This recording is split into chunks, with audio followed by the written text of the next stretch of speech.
Yo, what's going on, guys? Welcome back to my YouTube channel. It's Wavy here. So today we actually got the Year 7 Season 1 mid-season update, which brought a couple changes to some operators, which I will not go over this video. If you want to see those changes, I'll put the patch notes in the description so you guys can check them out. We also got the introduction of a new map for the first time in a while since I think Burnt Horizon, which was when we got the last map, which was when Mozzie and Gridlock came out. I believe that was the last new map we've got, so it's been quite a while. I still have not yet to played it, but I'll probably be playing tonight in my Twitch stream, which I will also leave the description for that in the comments, or the link for that in the description, sorry. And I will be playing around 9 or 10 p.m. Central Time. I usually play a little bit later in the night because I do have a job, which doesn't get out until later. But with that out of the way, the main focus for today's video is going to be showing you guys my settings. Since I know there's a big setting that just got introduced with today's update, which is the FOV slider, which is something I've been wanting on console Siege for a while. I know Apex has done it, and that was like the first big game that I saw that I was like, oh wow, it has an FOV slider on console. I know some people still want it on Warzone, which I do not play Warzone, but for those of you who want it on Warzone, I'm with you.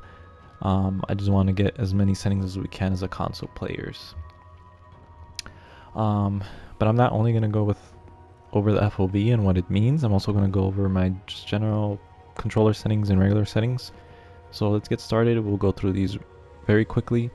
So if you need to copy them, if you want to copy them for any reason, you can pause the video, copy them, and then resume the video. But one thing I do recommend is try your own settings. If you try mine, it may work, it may not work for you. Everyone has their own preferences on settings, so just try yours out, mess with them.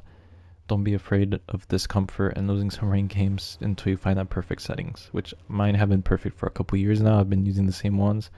So if you've been watching the channel for a while, you'll probably realize that I'm using the same ones as some of my older videos. Alright, so starting off, I do have a ping on. My metrics are minimal.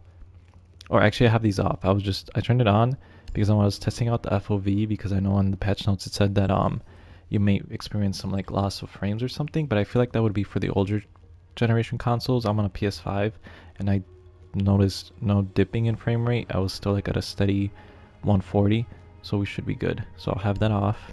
Connectivity, I have it as icons only. Cycle inside camera groups is on. Drone after prep is manual. I always just like to say I'm a drone after prep just in case I'm getting chased by a Mozzie or something.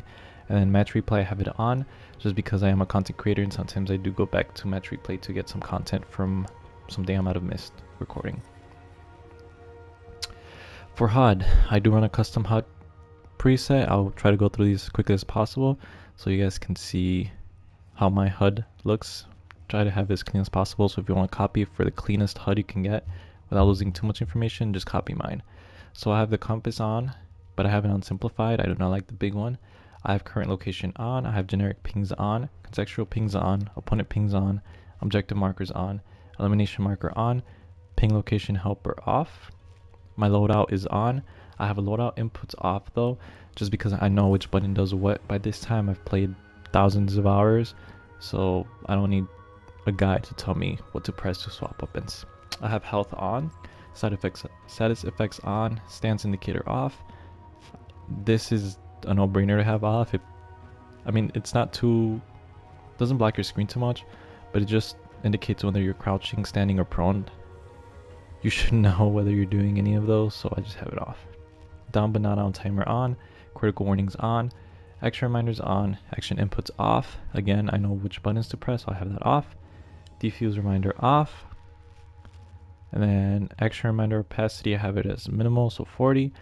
Duration bar, I have it on. Reload reminder, I have on. General reminders, I have off.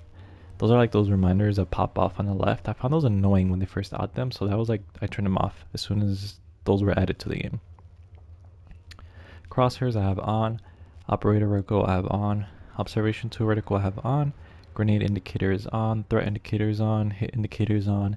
Kill confirmation is on. Hit confirmation is on. Device area of effect is on. Objective markers is on. Pings are on. Opponent pings are on. Opponent rim lighting is on. Opponent online ID is on. Teammate outlines is on. Teammate icons is on. Teammate online ID is off. Because I play with the same squad every day. That's why I decided to have it on or off, sorry. If you play with the randoms, you might want to have it on so you know what to call the randoms, like so you don't, you know, call them something else. But I just have those off because I play with the same people. Match header is on, reinforcement pool is on, diffuser timer is on, match timer is on, round number is on, match updates on, bans on, score updates on, destroyed drones on, and objective tracker on, versus update on, and gameplay warnings are off. Operator cards on, observation panel on, and voice chat is on.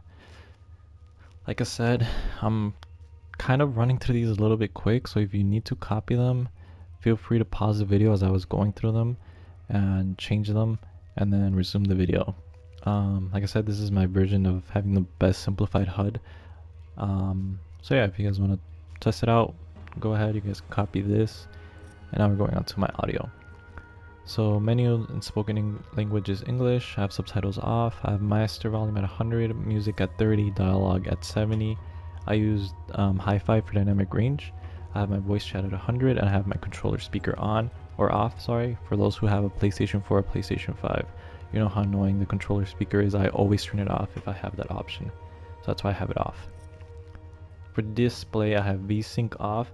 If you have VSync on, I would highly recommend to turn it off because it does cause buffering and screen tearing when you're playing multiplayer. It's mostly used for T-Hunt if you do have it on, which now with Team Deathmatch, who really plays T-Hunt, you know. So then in graphic mode, I have the PlayStation 5, so if you're on a PS4 or older gen console, you might not have this, but I have it on prioritized performance, and it's just so I get the highest FPS possible. That's the frames per second. So this is a new update we got today, which is field of view. If you don't know what field of view is, it's basically how zoomed in your screen is. If you have it at 60, you're not going to be able to see too much of your peripherals. So your peripherals would be like the corner, like left and right. The more zoomed, the higher the FOV is, the more you'll be able to see of your peripheral view, which is your left and right. And then you might see some opponents that you might have never seen before. And I think 85 is the perfect FOV. I don't like it to be too stretched out. That's just my personal preference. I recommend anywhere from like 80 to 87. If you want to test out your area right there, that would be like the area I recommend for you to use. But I'm comfortable at 85. And then at HUD display and menu display, I have it at 100. And my brightness is at 55. Alright, now we get to the fun part, which is the controllers. So this is my sensitivity. One thing I have to tell you guys before I go into my controls. If you make your FOV higher, your recoil will feel like you have less recoil, but you will also feel like your sensitivity is lower. So if you play on a low sense, like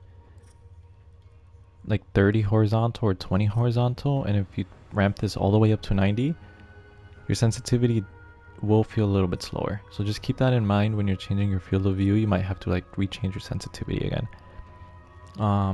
But here's my sensitivity. So I have low conversion, vibration, and trigger effect disabled. Trigger effect is on a PS5. If you have those like triggers that basically get harder to pull depending on which weapon to use, I do not like that. I also do not like the vibration. It messes with the ranked aspect of the game, so I have to have those off. My vertical sensitivity is at 32. My horizontal sensitivity is at 75. My left stick deadzone is at 8, and my right stick deadzone is at 5. So for the stick deadzones, I would suggest you guys to have them as low as possible, just so you don't have to move your stick as much to make a movement. So basically what the dead zone is, the amount of pressure you have to put on the stick for your player in game to actually move. Always try to have that as low as possible, unless you have stick drift.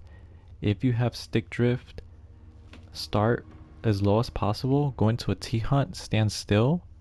If you feel like your character's moving on its own, or if you feel like you're aiming on your own, go back into your controls, ramp it up 1, go back into game, and see if it's moving, and keep doing that until your character like stops moving by himself.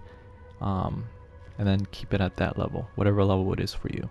But for me, since I don't have stick drift, I'm running a 5.8. Controller rotation, I play classic. I do not like updated, but updated basically you get like a smoother feel, and I believe updated is consistent, so no matter how much you're pushing your stick, it's gonna stay consistent. For classic, it slowly builds up the more you push on your stick, so I like it just for the finer tuned adjustments. Aim assist is disabled. It's only for T-Hunt. You should always disable it, just in case you do want to practice your aim. You're not getting that aim assist in T-Hunt, and then it's going to throw off your aim, because in game you don't get aim assist. Controller ADS sensitivity, I have it on advanced, and it's 25, 39, 40, 40, 40, 40, 41, 62. If you want to copy my settings for any reason, just pause it right now and then resume when you finish. Gadget and drone deployment advanced. For gadget deployment, that's just, let's say I'm putting down a thermite, and in the middle of me putting down a thermite, someone starts running out. If I have it on standard, I will not be able to cancel the animation, and I will 9 out of 10 times get killed. If I have it on advanced, it gives me the opportunity to cancel my animation of putting down the thermite, and I can flick on the person that ran out on me. Drone deployment advanced, same thing. If I throw a drone on standard, if someone hears me throw a drone and I have it on standard, they can run out of me. But if I have it advanced, if I throw a drone, I can actually use that as a bait. So they'll be like, oh, he's droning, run out, when I'm actually not on a drone. I still have my gun in hand. And controller layout, I just play on the default. I don't change it for any reason. Privacy, I have both of these off. And accessibility, I run a green reticle with the opacity of 100. Team colors really don't matter. You can use your own preference, but I run blue and orange. I just like the OG feel. And then I have convert voice to text, I have it as off. And chat assistance and hints, I have it as off. And chat skills at 100, and chat background opacities at transparent. These are just default because we don't have a chat in Console Siege, at least not yet. I don't know if this is just like a hint that we might get one in the future, but for right now I just have them as default, which are these settings. And that is the end of my settings. Like I said, I highly suggest you guys try yours out before you copy mine and just see what you feel more comfortable with. But if for whatever reason you do want to copy mine, those are my settings. You can copy, you can pause the video, copy them, and then resume it, watching it, and just go through them. If you guys want to see an operator guide, like an attachment guide and which guns I use on what op, let me know in the comments and I'll probably make a separate video on that. But for right now, I'm not going to do that because it does take a little too long, and I wanted to keep this short video today because there's a new update and I want you guys to get out there and play the new update and try out the new map. Hopefully not ban it in ranked so you guys can actually try it out before saying, oh yeah, this map sucks. I hope you guys enjoyed today's video. Like I said, I will be streaming tonight. If you guys want to watch, the link will be in the description. And I'll see you guys later. Have a good night. Bye.